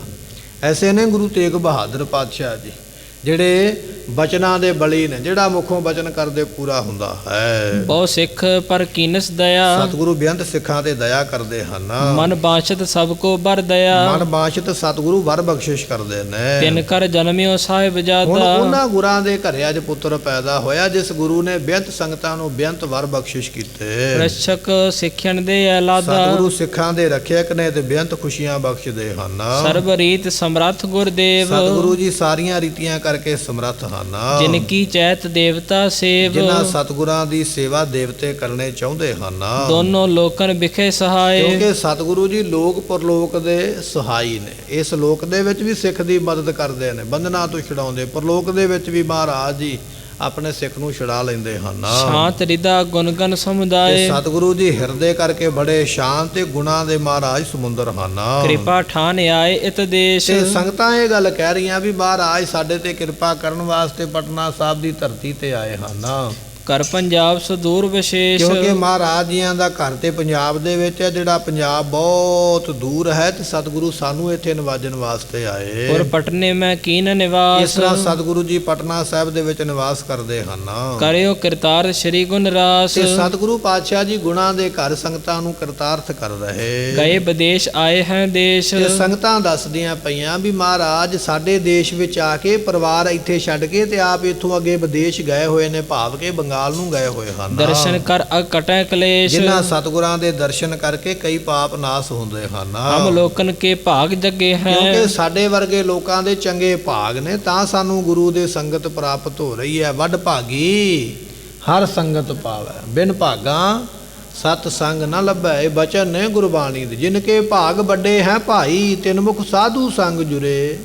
ਸੋ ਵੱਡਿਆਂ ਭਾਗਾਂ ਨਾਲ ਗੁਰੂ ਦੇ ਦਰਸ਼ਨ ਪ੍ਰਾਪਤ ਹੁੰਦੇ ਹਨ। ਜਿਸ ਤੇ ਸ੍ਰੀ ਗੁਰੂ ਸੇਵ ਲੱਗੇ ਇਸ ਹੈ। ਕਰਕੇ ਅਸੀਂ ਗੁਰੂ ਦੀ ਸੇਵਾ ਵਿੱਚ ਲੱਗੇ, ਸਾਡੇ ਵੱਡੇ ਭਾਗ ਹਨ। ਅਬ ਸਤਿਗੁਰ ਕੇ ਸੋਤੇ ਭਇਓ। ਇਹ ਸਤਿਗੁਰਾਂ ਦੇ ਘਰੇ ਪੁੱਤਰ ਪੈਦਾ ਹੋਇਆ। ਜਿਹੜੀਆਂ ਸੰਗਤਾਂ ਆ ਰਹੀਆਂ ਨਾ ਪਟਨਾ ਸਾਹਿਬ ਵਧਾਈ ਦੇਣ ਵਾਸਤੇ, ਉਹ ਸੰਗਤਾਂ ਇਹ ਗੱਲਾਂ ਬਾਤਾਂ ਕਰਦੀਆਂ ਵੀ ਮਹਾਰਾਜ ਦੇ ਘਰ ਵਿੱਚ ਪੁੱਤਰ ਪੈਦਾ ਹੋਇਆ। ਜਨ ਸਿੱਖਿਆਨ ਕੋ ਪੁੰਨ ਉਪਜਿਓ। ਮੰਨ ਲਓ ਵੀ ਸਿੱਖਾਂ ਦੇ ਪੁੰਨ ਜਿਹੜੇ ਨੇ ਉਹ ਇਸ ਵੇਲੇ ਵਧੇ ਫੁੱਲੇ ਨੇ, ਕਿਉਂਕਿ ਇਸ ਗੁਰੂ ਪੁੱਤਰ ਨੇ ਸੰਗਤਾਂ ਨੂੰ ਬੇਅੰਤ ਬਖਸ਼ਿਸ਼ਾਂ ਕਰਨੀਆਂ ਹਨ। ਜਿਉਂ ਜਿਉਂ ਸੇਵ ਕਰੈ ਸੁਖ ਜਿਵੇਂ ਪਾਵੈ। ਜਿਵੇਂ ਸੰਗਤਾਂ ਸੇਵਾ ਕਰਦੀਆਂ ਸੁਖ ਪਾਉਂਦੀਆਂ ਹਨ, ਤਿਉ ਤਿਉ ਦਵੈ ਲੋਕਨ ਹਰ ਖਾਵੈ। ਉਵੇਂ ਉਵੇਂ ਦੋਹਾਂ ਲੋਕਾਂ ਵਿੱਚ ਖੁਸ਼ੀਆਂ ਪ੍ਰਾਪਤ ਹੁੰਦੀਆਂ ਹਨ। ਹਮ ਨਿਜ ਪੁੱਤਰਨ ਜੁਤ ਦਰਸੈ ਹੈ। ਅਸੀਂ ਆਪਣੇ ਪੁੱਤ ਪੋਤਰਿਆਂ ਦੇ ਸਮੇਤ ਗੁਰੂ ਪੁੱਤਰ ਦੇ ਦਰਸ਼ਨ ਕਰਾਂਗੇ। ਬਿਗਨ ਅਨੇਕਨ ਕੋ ਹਤਵੈ ਹੈ। ਕਿਉਂਕਿ ਸਤਿਗੁਰੂ ਜੀ ਅਨੇਕ ਬਿਘਨਾਂ ਨੂੰ ਨਾਸ ਕਰਦੇ।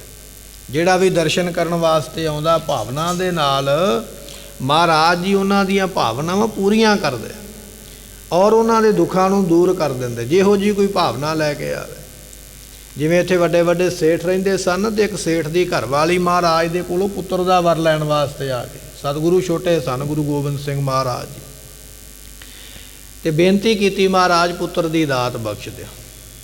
ਤੇ ਸਤਿਗੁਰੂ ਪਾਤਸ਼ਾਹ ਖੇਡ ਦੇ ਵਿੱਚ ਲੱਗੇ ਰਹੇ, ਖੇਡਦੇ ਰਹੇ। ਤੇ ਫਿਰ ਉਸ ਵੇਲੇ ਸੇਠ ਦੀ ਘਰਵਾਲੀ ਸੇਠਾਣੀ ਨੇ ਉਸ ਵੇਲੇ ਮਾਤਾ ਸਾਹਿਬ ਮਾਤਾ ਗੁਜਰੀ ਜੀਆਂ ਨੂੰ ਆਖਿਆ, ਕਹਿਣ ਲੱਗੇ ਸਾਡੇ ਤੇ ਬਚਨਾਂ ਵੱਲ ਧਿਆਨ ਨਹੀਂ ਦਿੰਦੇ, ਤੁਸੀਂ ਕਹੋ। ਤੇ ਮਾਤਾ ਜੀਆਂ ਨੇ ਫਿਰ ਕਹਿ ਦਿੱਤਾ, ਕਹਿਣ ਲੱਗੀ ਪੁੱਤਰ ਗੁਰੂ ਘਰੇ ਆਏ ਨੇ, ਮੰਗ ਮੰਗਦੇ ਪੁੱਤਰ ਦੀ ਕਿਰਪਾ ਕਰਕੇ ਦਿਓ। ਤੇ ਗੁਰੂ ਗੋਬਿੰਦ ਸਿੰਘ ਮਹਾਰਾਜ ਜੀ ਬਾਲ ਰੂਪ ਵਿੱਚ ਹੀ ਸਨ, ਕਹਿਣ ਲੱਗੇ ਵੀ ਇਹਨਾਂ ਨੂੰ ਕਹੋ ਵੀ ਅਸੀਂ ਗੰਗਾ ਦੇ ਉੱਪਰ ਬੇੜੀ ਦੇ ਵਿੱਚ ਬੈਠ ਕੇ ਝੂਟੇ ਲੈਣੇ ਨੇ, ਸਾਨੂੰ ਨਵੀਂ ਬੇੜੀ ਬਣਾ ਕੇ ਦਿਓ। ਬੇੜੀ ਬਣਾਓਗੇ ਤੇ ਪੁੱਤਰ ਮਿਲੇਗਾ। ਤੇ ਉਹ ਸੇਠ ਦੀ ਘਰਵਾਲੀ ਕਹਿਣ ਲੱਗੀ ਵੀ ਇਹ ਕਿਹੜੀ ਗੱਲ ਹੈ, ਬੇੜੀ ਤੇ ਮੈਂ ਝੱਟ ਬਣਾ ਦਿਆਂਗੀ, ਸਵੇਰੇ ਹੀ ਬੇੜੀ ਤੁਹਾਡੇ ਕੋਲ ਪਹੁੰਚ ਜਾਏਗੀ, ਤੁਸੀਂ ਪੁੱਤਰ ਦਾ ਵਰ ਦੇ ਦਿਓ, ਬੇੜੀ ਤੁਹਾਨੂੰ ਮਿਲ ਜਾਏਗੀ। ਤੇ ਉਸ ਵੇਲੇ ਗੁਰੂ ਗੋਬਿੰਦ ਸਿੰਘ ਮਹਾਰਾਜ ਜੀ ਕਹਿਣ ਲੱਗੇ ਮਾਤਾ ਜੀ ਸੁਣ ਲਓ ਧਿਆਨ ਦੇ ਨਾਲ, ਇਹਨਾਂ ਨੇ ਬੇੜੀ ਦੇਣ ਦੀ ਗੱਲ ਕੀਤੀ ਹੈ, ਜੇ ਬੇੜੀ ਨਾ ਦਿੱਤੀ ਤੇ ਮੈਂ ਤੁਹਾਡੇ ਕੋਲੋਂ ਲਵਾਂਗਾ, ਜੇ ਜਾਮਣੀ ਚੁੱਕਦੇ ਹੋ ਤੇ ਫਿਰ ਅਸੀਂ ਮੂੰਹੋਂ ਭਜਨ ਕਰਾਂਗੇ। ਤੇ ਉਹ ਸੇਠ ਦੀ ਘਰਵਾਲੀ ਸੇਠਾਣੀ ਕਹਿਣ ਲੱਗੀ ਮਾਤਾ ਜੀ ਨੂੰ, ਕਹਿੰਦੀ ਮਾਤਾ ਜੀ ਤੁਸੀਂ ਜ਼ਿੰਮੇਵਾਰੀ ਚੁੱਕ ਲਓ ਤੇ ਅਸੀਂ ਆਪਣੇ ਵਚਨ ਤੋਂ ਮੁੱਕਰਦੇ ਨਹੀਂ, ਅਸੀਂ ਦੇ ਦਿਆਂਗੇ ਬੇੜੀ। ਤੇ ਮਾਤਾ ਜੀ ਨੇ ਕਹਿ ਦਿੱਤਾ, ਕਹਿਣ ਲੱਗੀ ਪੁੱਤਰ ਜੇ ਇਹ ਬੇੜੀ ਨਹੀਂ ਨਾ ਦੇਣਗੇ ਤੇ ਮੈਂ ਤੈਨੂੰ ਬੇੜੀ ਲਿਆ ਦਿਆਂਗੀ। ਹੱਸ ਪਏ, ਹੱਥ ਵਿੱਚ ਸੋਟੀ ਫੜੀ ਹੋਈ ਸੀ। ਉਹ ਜਿਹੜੀ ਸੇਠ ਦੀ ਘਰਵਾਲੀ ਆਈ ਨਾ ਨਹੁੰ ਲੈ ਕੇ ਆਪਣੀ ਨਾਲ ਪੋਤਰੇ ਦਾ ਵਰ ਲੈਣ ਵਾਸਤੇ, ਤੇ ਮਹਾਰਾਜ ਜੀ ਉਹਦੇ ਸਿਰ ਤੇ ਸੋਟੀਆਂ ਲਾਉਣ ਲੱਗ ਪਏ, ਕਹਿਣ ਲੱਗੇ 1 2 3 4 ਤੇ 5, ਕਹਿਣ ਲੱਗੇ 5 ਹੀ ਪੁੱਤਰ ਪੈਦਾ ਹੋਣਗੇ। ਤੇ ਉਹ ਸੇਠ ਦੀ ਘਰਵਾਲੀ ਬੜੀ ਖੁਸ਼ ਹੋਈ, ਕਹਿਣ ਲੱਗੇ ਗੁਰੂ ਗੋਬਿੰਦ ਸਿੰਘ ਦਾ ਤੇ ਸੌਦਾ ਹੀ ਬੜਾ ਸਸਤਾ ਹੈ, ਇੱਕ ਬੇੜੀ ਲੈ ਕੇ 5 ਪੁੱਤਰ ਦੇ ਦਿੱਤੇ। ਐਸੇ ਦਾਤੇ ਨੇ ਮਹਾਰਾਜ ਜੀ, ਬੇਅੰਤ ਸਾਖੀਆਂ ਨੇ ਮਹਾਰਾਜ ਸਾਹਿਬ ਜੀ ਦੇ ਜੀਵਨ ਦੀਆਂ। ਸੋ ਕਹਿੰਦੇ ਪਏ ਲੋਕ ਤਾਂ ਆਉਂਦੇ ਪਏ ਨੇ ਮਹਾਰਾਜ ਦੇ ਕੋਲ, ਕੋਈ ਪੁੱਤਰ ਲੈ ਕੇ ਆਉਂਦਾ, ਕੋਈ ਪੋਤਰਾ ਲੈ ਕੇ ਆਉਂਦਾ, ਕੋਈ ਆਪਣੀ ਨਹੁੰ ਲੈ ਕੇ ਆਉਂਦਾ ਪਿਆ, ਵੀ ਜਿਵੇਂ ਜਿਵੇਂ ਅਸੀਂ ਗੁਰੂ ਦੇ ਕੋਲ ਜਾਵਾਂਗੇ ਇਹ ਬਾਲਕ ਰੂਪ ਦੇ ਵਿੱਚ ਨੇ, ਸਿੱਧਾ ਸੁਭਾਅ ਹੈ, ਜਿਹੜੀ ਚੀਜ਼ ਮੰਗਾਂਗੇ ਝੱਟ ਮਿਲ ਜਾਣੀ ਹੈ। ਐਸੀਆਂ ਦਾਤਾਂ ਮਹਾਰਾਜ ਬਖਸ਼ਿਸ਼ ਕਰਨ ਵਾਲੇ ਹਨ। ਇਤਿਆਦਿਕ ਪਟਨੇਪੁਰ ਮਾਹੀ, ਕਹਿਣ ਲੱਗੇ ਜੀ ਇਹ ਪਟਨਾ ਸਾਹਿਬ ਜਿਹੜਾ ਸ਼ਹਿਰ ਹੈ ਨਾ, ਤੁਹਾਨੂੰ ਉਹਦੀ ਕਥਾ ਅਸੀਂ ਸਰਵਣ ਕਰਵਾ ਰਹੇ ਹਾਂ। ਕੀਰਤ ਕਰੈ ਸੁਭਾਗ ਸਰਾਹੀ, ਜਿਨ੍ਹਾਂ ਦੇ ਵੱਡੇ ਭਾਗ ਨੇ ਨਾ ਉਹ ਮਹਾਰਾਜ ਦੀ ਕੀਰਤੀ ਕਰਦੇ ਹਨ। ਕਿਤਕ ਨੇਮ ਕਰ ਹੋਵਤ ਭੋਰ, ਕੁਝ ਲੋਕ ਜਿਹੜੇ ਨੇ ਨਾ ਉਹਨਾਂ ਨੇ ਨੇਮ ਹੀ ਬਣਾ ਲਿਆ ਵੀ ਜਦੋਂ ਅੰਮ੍ਰਿਤ ਵੇਲਾ ਹੋਵੇਗਾ ਮੈਂ ਉਦੋਂ ਗੁਰੂ ਦੇ ਦਿਦਾਰੇ ਕਰਨੇ ਨੇ। ਉਹ ਅੰਮ੍ਰਿਤ ਵੇਲੇ ਉੱਠ ਕੇ ਰੋਜ਼ ਹੀ ਗੁਰੂ ਘਰੇ ਆਉਂਦੇ ਹਨ। ਆਏ ਦਵਾਰ ਪਰ ਦਵੈ ਕਰ ਜੋਰ, ਦੋਵੇਂ ਹੱਥ ਜੋੜ ਕੇ ਮਹਾਰਾਜ ਦੇ ਦਰਵਾਜ਼ੇ ਤੇ ਖਲੋ ਜਾਂਦੇ। ਧੰਨ ਗੁਰੂ ਅਮਰਦਾਸ ਪਾਤਸ਼ਾਹ ਜਦੋਂ ਗੋਇੰਦਵਾਲ ਰਹਿੰਦੇ ਸਨ, ਜਿਹੜੇ ਕੋੜੀ ਸਨ, ਲੰਗੜੇ ਸਨ, ਦੁਖੀ ਸਨ, ਬਿਮਾਰੀਆਂ ਲੱਗੀਆਂ ਹੋਈਆਂ, ਡਾਕਟਰ ਵੈਦ ਕੀ ਮਾਂ ਦੇ ਬਿਮਾਰੀਆਂ ਜਿੱਥੇ ਕੰਮ ਨਹੀਂ ਸਨ ਕਰਦੀਆਂ, ਤੇ ਉਹ ਸਾਰੇ ਦੁਖੀ ਲੋਕ ਮਹਾਰਾਜ ਦੇ ਦਰਵਾਜ਼ੇ ਦੇ ਤੜਕੇ ਆ ਕੇ ਖਲੋ ਜਾਂਦੇ। ਤੇ ਜਦੋਂ ਸਤਿਗੁਰੂ ਜੀ ਆਪਣੇ ਕਮਰੇ 'ਚੋਂ ਬਾਹਰ ਨਿਕਲਦੇ, ਦਰਵਾਜ਼ਾ ਖੋਲ੍ਹਦੇ, ਜਿਹਦੇ ਉੱਪਰ ਮਹਾਰਾਜ ਦੀ ਨਿਗਾਹ ਪੈਂਦੀ ਸਾਰੇ ਰੋਗੀਆਂ ਦੇ ਰੋਗ ਦੂਰ ਹੋ ਜਾਂਦੇ। ਤੇ 10ਵੇਂ ਪਾਤਸ਼ਾਹ ਮਹਾਰਾਜ ਉਸੇ ਕੁਲ ਦਾ ਅਵਤਾਰ ਨੇ। ਅੱਜ ਮਹਾਰਾਜ ਦੇ ਦਰਵਾਜ਼ੇ ਤੇ ਅੰਮ੍ਰਿਤ ਵੇਲੇ ਤੋਂ ਸੰਗਤਾਂ ਹੱਥ ਜੋੜ ਕੇ ਖੜ ਜਾਂਦੀਆਂ ਹਨ। ਅਭਿਮੰਦਨ ਕਰ ਕਾਰ ਸੰਭਾਰਾ, ਸਤਿਗੁਰਾਂ ਨੂੰ ਮੱਥਾ ਟੇਕਦੀਆਂ ਤੇ ਉਸ ਤੋਂ ਮਗਰੋਂ ਆਪਣੇ ਕੰਮਾਂ ਤੇ ਕੰਮ ਨੂੰ ਸਾਂਭਦੇ ਜਾ ਕੇ ਸਤਿਗੁਰਾਂ ਦੇ ਦਰਸ਼ਨ ਕਰਕੇ। ਸੰਜ ਭਏ ਕਰ ਨਮੋ ਸਿਦਾਰ, ਜਦੋਂ ਸ਼ਾਮ ਪੈਂਦੀ ਹੈ ਫਿਰ ਆਉਂਦੇ ਨੇ, ਆਪਣੇ ਕੰਮਕਾਰ ਨੂੰ ਬੰਦ ਕਰਕੇ, ਦੁਕਾਨਾਂ ਬੰਦ ਕਰਕੇ ਫਿਰ ਆ ਜਾਂਦੇ ਗੁਰੂ ਪਾਤਸ਼ਾਹ ਦੇ ਕੋਲ ਤੇ ਮੱਥਾ ਟੇਕਦੇ ਹਾਂ। ਦੋਹਰਾ ਸੋਢੀ ਕੁਲ ਭੂਖਨ ਜਨਮ ਪਸ਼ੂ ਮਾਸ ਮੈਂ ਲੀਨ। ਕਵੀ ਸੰਤੋਖ ਸਿੰਘ ਜੀ ਕਹਿੰਦੇ ਵੀ ਸੋਢੀਆਂ ਦੀ ਕੁਲ ਦੇ ਜਿਹੜੇ ਸਤਿਗੁਰੂ ਪਾਤਸ਼ਾਹ ਹਨ ਉਹਨਾਂ ਨੇ ਅਵਤਾਰ ਧਾਰਨ ਕੀਤਾ ਹੈ।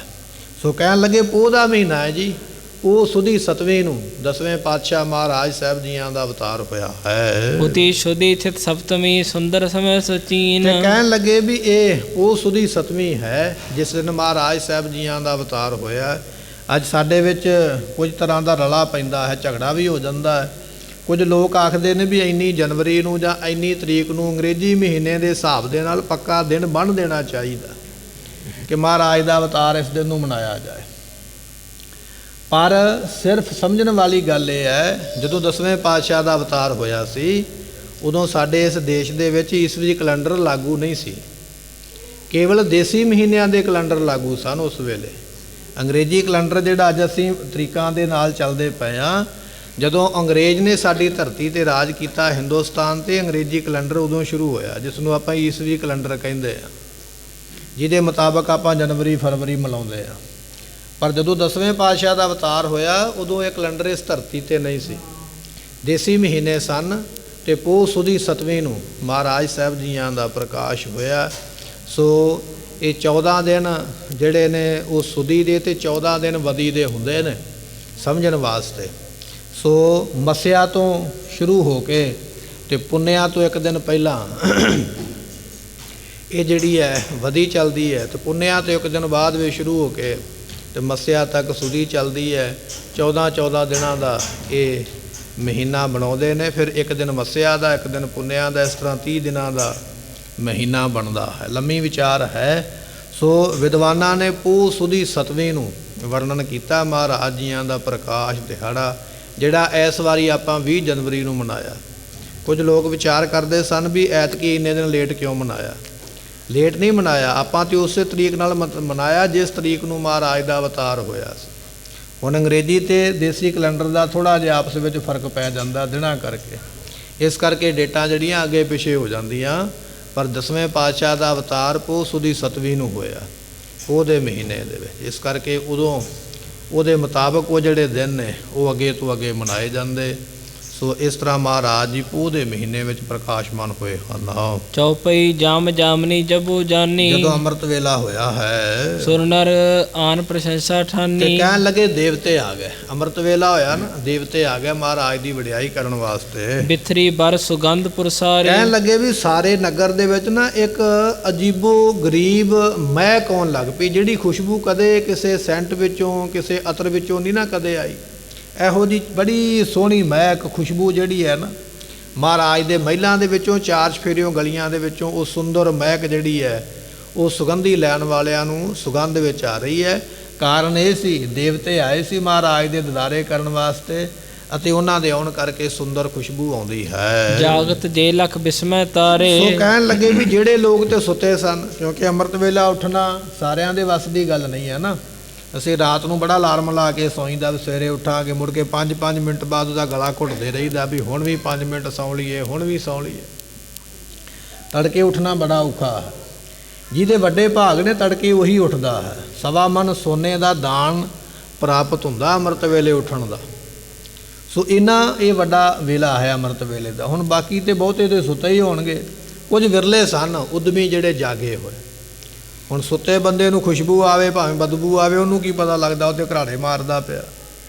ਇਹ ਤੇ ਪਤਾ ਉਹਨੂੰ ਲੱਗਣਾ ਨਾ ਜਿਹੜਾ ਜਾਗਦਾ ਪਿਆ। ਜਾਗਣ ਵਾਲੇ ਥੋੜ੍ਹੇ ਸਨ, ਉਹਨਾਂ ਨੂੰ ਪਤਾ ਲੱਗਾ ਵੀ ਅੱਜ ਬੜੀ ਸੋਹਣੀ ਮਹਿਕ ਆਉਂਦੀ ਪਈ ਹੈ, ਪਰ ਉਹ ਹੈਰਾਨ ਬੜੇ ਹੋਏ ਵੀ ਇਹੋ ਜਿਹੀ ਸੁੰਦਰ ਖੁਸ਼ਬੂ ਕਦੇ ਆਈ ਨਹੀਂ ਹੈ। ਅਸ ਸੌਰਵ ਕ ਪ੍ਰਥਮ ਨ ਪਾਈ, ਸੋ ਕਹਿਣ ਲੱਗੇ ਵੀ ਇਸ ਤਰ੍ਹਾਂ ਦਾ ਸਮਾਂ ਜਿਹੜਾ ਹੈ ਨਾ ਉਹ ਪਹਿਲਾਂ ਕਦੇ ਨਹੀਂ ਹੋਇਆ, ਇਹੋ ਜਿਹੀ ਸੁਗੰਧੀ ਕਦੇ ਪਹਿਲਾਂ ਨਹੀਂ ਆਈ ਹੈ। ਇਹ ਔਚਕ ਅਥ ਕਿਤੇ ਆਈ, ਇਹ ਅਚਾਨਕ ਹੀ ਕਿਹੜੇ ਪਾਸਿਓਂ ਸੁਗੰਧੀ ਆਈ ਹੈ। ਲੋਕ ਵੇਖਣ ਲੱਗ ਪਏ, ਜਿਹੜੇ ਜਾਗਦੇ ਸਨ, ਕੋਈ ਇੱਧਰ ਨੂੰ ਮੂੰਹ ਕਰਕੇ, ਕੋਈ ਉੱਧਰ ਨੂੰ ਮੂੰਹ ਕਰਕੇ, ਵੀ ਇੱਧਰੋਂ ਹਵਾ ਆਉਂਦੀ, ਕੋਈ ਆਉਂਦਾ ਉੱਧਰੋਂ ਹਵਾ ਆਉਂਦੀ ਹੈ, ਵੇਖਦੇ ਵੀ ਸੁਗੰਧੀ ਕਿੱਧਰੋਂ ਆਉਂਦੀ ਹੈ। ਸ੍ਰੀ ਗੁਰੂ ਮਾਤ ਨਾਨਕੀ ਤਬੈ, ਸਤਿਗੁਰੂ ਮਹਾਰਾਜ ਜੀਆਂ ਦੇ ਮਾਤਾ ਜੀ ਮਾਤਾ ਨਾਨਕੀ ਜੀ ਸ਼ਗਨ ਵਿਚਾਰ ਕਰੈ ਸ਼ੁਭ ਤਬੈ। ਉਸ ਵੇਲੇ ਮਾਤਾ ਜੀ ਨੇ ਵੇਖਿਆ ਵੀ ਬੜਾ ਚੰਗਾ ਸ਼ਗਨ ਹੋ ਰਿਹਾ ਹੈ, ਕਿਉਂਕਿ ਮਾਤਾ ਜੀ ਬਜ਼ੁਰਗ ਨੇ ਨਾ, ਤੇ ਮਾਈਆਂ ਬੀਬੀਆਂ ਥੋੜੀ ਜੀ ਸ਼ਗਨ ਦੀ ਵਿਚਾਰ ਕਰ ਹੀ ਲੈਂਦੀਆਂ ਨੇ ਵੀ ਆ ਚੰਗਾ ਸ਼ਗਨ ਹੈ, ਮਾੜਾ ਸ਼ਗਨ ਹੈ, ਭਾਵੇਂ ਜਿੰਨਾ ਮਰਜ਼ੀ ਸਮਝਾ ਲਓ। ਮਾਤਾ ਜੀ ਨੇ ਵੀ ਉਸ ਵੇਲੇ ਵੇਖਿਆ ਵੀ ਸ਼ਗਨ ਤੇ ਚੰਗਾ ਹੈ। ਮਹਾਂਪੁਰਸ਼ ਮਮ ਸੁਤ ਕੇ ਹੋਵਾ, ਉਸ ਵੇਲੇ ਜਾਣਿਆ ਵੀ ਮੇਰੇ ਪੁੱਤਰ ਦੇ ਘਰ ਦੇ ਵਿੱਚ ਕੋਈ ਮਹਾਂਪੁਰਸ਼ ਪੈਦਾ ਹੋਇਆ, ਵੀ ਜਿਹਦੇ ਆਉਣ ਕਰਕੇ ਹਵਾ ਦੇ ਵਿੱਚੋਂ ਸੁਗੰਧੀ ਆਉਣ ਲੱਗ ਪਈ ਹੈ, ਸੁੰਦਰ ਮਹਿਕ ਆਉਣ ਲੱਗ ਪਈ ਹੈ। ਮੇਰੇ ਪੁੱਤਰ ਦੇ ਘਰ ਵਿੱਚ ਜਿਹੜਾ ਪੁੱਤਰ ਪੈਦਾ ਹੋਇਆ, ਕੋਈ ਵੱਡਾ ਮਹਾਂਪੁਰਖ ਹੀ ਆਇਆ, ਜਿਹਦੇ ਕਰਕੇ ਐਸੀ ਸੇਵਾ ਹੋ ਰਹੀ ਹੈ। ਜਿਸਕੇ ਜਨਮਤ ਸ਼ੁਭ ਹੀ ਜੋਵਾ, ਜਿਸ ਪੁੱਤਰ ਦੇ ਜਨਮ ਦੇ ਐਸੇ ਸ਼ੁਭ ਜਿਹੜੇ ਨੇ ਉਹ ਵੇਖਣ ਵਾਲੇ ਲੱਛਣ ਪ੍ਰਾਪਤ ਹੋ ਰਹੇ ਹਨ। ਪਤ ਕੇ ਬਾਕ ਵਿਚਾਰਨ ਕਰਤੀ, ਉਸ ਵੇਲੇ ਮਾਤਾ ਸਾਹਿਬ ਜੀਆਂ ਨੇ ਆਪਣੇ ਪਤੀ ਗੁਰੂ ਹਰਗੋਬਿੰਦ ਪਾਤਸ਼ਾਹ ਦੇ ਬਚਨ ਚੇਤੇ ਕੀਤੇ। ਗੁਰੂ ਕੀ ਸੰਗਤ ਆਪਾਂ ਪਿੱਛੇ ਇਤਿਹਾਸ ਵਿੱਚ ਲਗਾਤਾਰ ਬਚਨ ਸਰਵਣ ਕਰਦੇ ਆ ਰਹੇ ਹਾਂ। ਤੁਹਾਡੀ ਯਾਦ ਵਾਸਤੇ ਮਾੜਾ ਜਿਹਾ ਫਿਰ ਦੱਸ ਦੇਵਾਂ। ਗੁਰੂ ਹਰਗੋਬਿੰਦ ਪਾਤਸ਼ਾਹ ਮਹਾਰਾਜ ਜੀਆਂ ਨੇ ਆਖਿਆ ਸੀ ਬੀਬੀ ਮਾਤਾ ਨਾਨਕੀ ਜੀਆਂ ਨੂੰ ਕਿ ਤੁਸੀਂ ਪੋਤਰੇ ਨੂੰ ਖੜਾ ਕੇ ਫਿਰ ਦੁਨੀਆ ਤੋਂ ਆਉਣਾ ਹੈ, ਤੇ ਤੁਹਾਡਾ ਪੋਤਰਾ ਬਹੁਤ ਬਲੀ ਹੋਵੇਗਾ, ਸੂਰਮਾ ਹੋਵੇਗਾ, ਤੇ ਬਹੁਤ ਵੱਡਾ ਭਗਤੀ ਵਾਲਾ ਹੋਵੇਗਾ, ਅੱਜ ਜਦੋਂ ਉਹ ਪੁੱਤਰਾ ਪ੍ਰਾਪਤ ਹੋਇਆ ਨਾ ਤੇ ਮਾਤਾ ਨਾਨਕੀ ਜੀਆਂ ਨੂੰ ਆਪਣੇ ਪਤੀ ਦੇ ਗੁਰੂ ਹਰਗੋਬਿੰਦ ਪਾਤਸ਼ਾਹ ਦੇ ਉਹ ਬਚਨ ਚੇਤੇ ਆਏ ਹਨ। ਕੁਲ ਦੀਪਕ ਉਪਜੈ ਮੁਦ ਧਰਤੀ। ਸੋ ਉਸ ਵੇਲੇ ਮਾਤਾ ਜੀ ਖੁਸ਼ ਹੁੰਦੇ ਵੀ ਸਾਡੀ ਕੁਲ ਦੇ ਵਿੱਚ ਇਹ ਦੀਪਕ ਬਣ ਕੇ ਪ੍ਰਕਾਸ਼ ਕਰਨ ਵਾਸਤੇ ਆਏ ਹਨ। ਸ੍ਰੀ ਨਾਨਕ ਕੋ ਉਜਲ ਨਾਮੋ। ਸਤਿਗੁਰੂ ਨਾਨਕ ਦੇ ਪਾਤਸ਼ਾਹ ਜੀਆਂ ਦਾ ਪਵਿੱਤਰ ਨਾਮ ਹੈ। ਕਰੈ ਜਗਤ ਸਮੈ ਅਬਰਾਮੋ। ਤੇ ਸਾਰਾ ਜਗਤ ਉਹਨਾਂ ਦੇ ਨਾਮ ਨੂੰ ਜਪਦਾ ਤੇ ਮਾਤਾ ਜੀ ਵੀ ਉਸ ਨਾਮ ਨੂੰ ਜਪਣ ਵਾਸਤੇ ਜਪਜੀ ਸਾਹਿਬ ਦਾ ਪਾਠ ਕਰਦੇ ਹਨ। ਇਮ ਪ੍ਰਸੰਨ ਹੋਏ ਭਾਖਿਓ ਇਸ ਮੋਹੀ। ਤਰ੍ਹਾਂ ਮਾਤਾ ਸਾਹਿਬ ਜੀ ਬੜੇ ਖੁਸ਼ ਹੋ ਕੇ ਫਿਰ ਸਾਚ ਬਚਨ ਨਿਸ਼ਚੈ ਤਿਨ ਹੋਈ। ਤੇ ਮਨ ਵਿੱਚ ਸੋਚਦੀ ਹੈ ਵੀ ਅੱਜ ਮੇਰੇ ਪਤੀ ਦੇ ਬਚਨ ਬਿਲਕੁਲ ਸੱਚੇ ਹੋਏ ਨੇ, ਅਟਲ ਹੋਏ ਨੇ, ਜਿਵੇਂ ਉਹਨਾਂ ਨੇ ਬਚਨ ਆਖੇ ਅੱਜ ਪੂਰੇ ਹੋਏ ਹਨ। ਅਤ ਆਨੰਦ ਕਰਤੀ ਮਨ ਮਾਹੂ। ਇਸ ਤਰ੍ਹਾਂ ਮਾਤਾ ਸਾਹਿਬ ਜੀ ਬਹੁਤ ਆਨੰਦ ਕਰਦੇ ਪਏ। ਮਾਤਾ ਨਾਨਕੀ ਜੀ ਬੜੇ ਖੁਸ਼ ਹਨ। ਸੁਧ ਕੋ ਪਠਨ ਹੇਤ ਸੁਤ ਪਾਹੂ। ਹੁਣ ਆਪਣੇ ਪੁੱਤਰ ਨੂੰ ਖਬਰ ਵੀ ਦੇਣਾ ਚਾਹੁੰਦੇ। ਇਧਰੋਂ ਤੇ ਗੁਰੂ ਘਰ ਦੇ ਵਿੱਚ ਸਾਹਿਬਜ਼ਾਦੇ ਦਾ ਜਨਮ ਹੋ ਗਿਆ। ਗੁਰੂ ਤੇਗ ਬਹਾਦਰ ਮਹਾਰਾਜ ਜੀ ਉਸ ਵੇਲੇ ਪਟਨਾ ਸਾਹਿਬ ਦੇ ਵਿੱਚ ਨਹੀਂ ਸਨ। ਮਹਾਰਾਜ ਉਸ ਵੇਲੇ ਬੰਗਾਲ ਵਿੱਚ ਪਹੁੰਚੇ ਸਨ, ਬੰਗਲਾਦੇਸ਼ ਵਿੱਚ ਪਹੁੰਚੇ ਹੋਏ ਸਨ। ਸੋ ਮਹਾਰਾਜ ਉੱਥੇ ਕਿਸੇ ਕਾਰਜ ਵਾਸਤੇ ਗਏ ਨੇ, ਰਾਜਿਆਂ ਦੀ ਸੰਧੀ ਕਰਾਉਣ ਵਾਸਤੇ ਔਰ ਰਾਜੇ ਦੀ ਮਦਦ ਕਰਨ ਵਾਸਤੇ। ਢਾਕਾ ਦੇ ਨੇੜੇ ਮਹਾਰਾਜ ਪਹੁੰਚੇ ਹੋਏ। ਹੁਣ ਮਾਤਾ ਨਾਨਕੀ ਜੀ ਨੇ ਸੋਚਿਆ ਵੀ ਮੇਰੇ ਪੁੱਤਰ ਦੇ ਘਰ ਵਿੱਚ ਪੁੱਤਰ ਪੈਦਾ ਹੋਇਆ ਤੇ ਮੈਨੂੰ ਇੱਕ ਚਿੱਠੀ ਲਿਖਣੀ ਚਾਹੀਦੀ, ਉਹਨਾਂ ਨੂੰ ਖਬਰ ਪਹੁੰਚਾਉਣ ਵਾਸਤੇ। ਉਹਨਾਂ ਨੂੰ ਵੀ ਪਤਾ ਲੱਗੇ ਵੀ ਘਰ ਦੇ ਵਿੱਚ ਐਸੀ ਵੱਡੀ ਖੁਸ਼ੀ ਪ੍ਰਾਪਤ ਹੋਈ ਹੈ। ਇਹ ਖਬਰ ਦੇਣ ਵਾਸਤੇ ਫਿਰ ਇੱਕ ਚਿੱਠੀ ਲਿਖੀ ਹੈ। ਕਰੀ ਪੱਤਰ ਕਾਤਬੈ ਲਿਖਾਵਨ। ਤੇ ਇੱਕ ਚਿੱਠੀ ਲਿਖਾਈ ਹੈ ਤੇ ਚਿੱਠੀ ਵਿੱਚ ਮਾਤਾ ਜੀ ਲਿਖਾਉਂਦੇ ਹਨ। ਤੁਮ ਕਰ ਨੰਦਨ ਨਿਪਜਿਓ ਪਾਵਨ। ਕੀ ਲਿਖਿਆ? ਕਹਿਣ ਲੱਗੇ ਪੁੱਤਰ ਜੀ, ਤੇਰੇ ਘਰ ਵਿੱਚ, ਤੁਹਾਡੇ ਘਰ ਦੇ ਵਿੱਚ ਬਹੁਤ ਪਵਿੱਤਰ ਆਤਮਾ ਇੱਕ ਪੁੱਤਰ ਦੇ ਰੂਪ ਦੇ ਵਿੱਚ ਪੈਦਾ ਹੋਈ ਹੈ। ਭਏ ਸ਼ਗੁਨ ਤੇ ਸਮੈ ਕਨੇਰੇ। ਤੇ ਜਦੋਂ ਉਹ ਪੁੱਤਰ ਜਨਮਿਆ ਤੇ ਉਦੋਂ ਤੋਂ ਬੜੇ ਚੰਗੇ ਸ਼ਗਨ ਹੀ ਹੁੰਦੇ ਪੈਣ। ਚੰਗੇ ਸ਼ਗਨਾਂ ਤੋਂ ਮੈਂ ਹਿਸਾਬ ਲਾ ਲਿਆ ਵੀ ਇਹ ਬਹੁਤ ਵੱਡੇ ਕਿਰਪਾ ਵਾਲੇ ਹਨ। ਜੋ ਪ੍ਰਮੋਦ ਦਾ ਅਹਿਮ ਵਡੇਰੇ। ਸੋ ਜਿਨ੍ਹਾਂ ਦੇ ਦਰਸ਼ਨ ਕਰਕੇ ਮਨ ਨੂੰ ਅਜੀਬੋ ਗਰੀਬ ਖੁਸ਼ੀ ਹੁੰਦੀ ਹੈ, ਜਿਸ ਦਾ ਵਰਣਨ ਨਹੀਂ ਕੀਤਾ ਜਾ ਸਕਦਾ ਹੈ। ਕਿਰਪਾ ਕੀਨ ਸ੍ਰੀ ਨਾਨਕ ਮਾਂ। ਕਿਉਂਕਿ ਗੁਰੂ ਨਾਨਕ ਸਾਹਿਬ ਪਾਤਸ਼ਾਹ ਨੇ ਸਾਡੇ ਤੇ ਬੜੀ ਕਿਰਪਾ ਕੀਤੀ ਹੈ। ਭਈ ਕਾਮਨਾ ਪੂਰਨੇ ਹਾਂ। ਸਾਡੀ ਇੱਥੇ ਕਾਮਨਾ ਪੂਰੀ ਹੋਈ, ਇੱਛਾ ਪੂਰੀ ਹੋਈ ਹੈ, ਸਾਡੇ ਤੇ ਰਹਿਮਤ ਹੋਈ ਹੈ। ਅਬ ਸੁੰਦਰ ਲਾਗਾ ਨਿਜ ਪਵਨੂ। ਸੋ ਇਸ ਕਰਕੇ ਹੁਣ ਇਹ ਮਹਾਰਾਜ ਜੀਆਂ ਦਾ ਜਿਹੜਾ ਅਬ ਸੁੰਦਰ ਲਾਗਿਆ ਨਿਜ ਭਵਨੂ, ਇਹ ਜਿਹੜਾ ਘਰ ਹੈ ਨਾ ਹੁਣ ਸੋਹਣਾ ਤਾਂ ਲੱਗਦਾ ਪਿਆ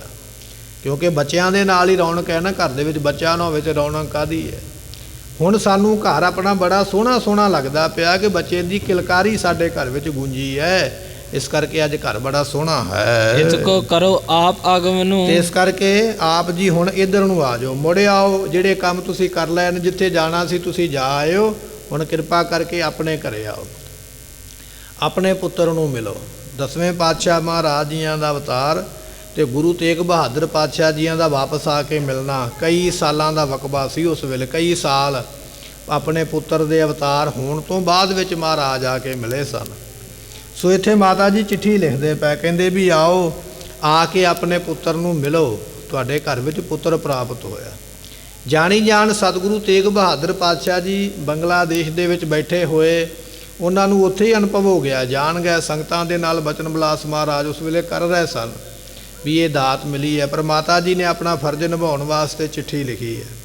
ਹੁਣ ਇਹ ਚਿੱਠੀ ਕਿਵੇਂ ਪਹੁੰਚਦੀ ਹੈ ਮਹਾਰਾਜ ਦੇ ਕੋਲ, ਤੇ ਸਤਿਗੁਰੂ ਆਉਣ ਵਾਲੇ ਸਮੇਂ ਦੇ ਕਿਹੜੇ ਬਚਨ ਕਰਦੇ ਨੇ ਸੰਗਤਾਂ ਦੇ ਨਾਲ, ਕੱਲ ਦੇ ਦੀਵਾਨ ਵਿੱਚ ਸਰਵਣ ਕਰਾਂਗੇ। ਸਮੇਂ ਦੀ ਸਮਾਪਤੀ, ਭੁੱਲਾਂ ਦੀ ਮੁਆਫੀ।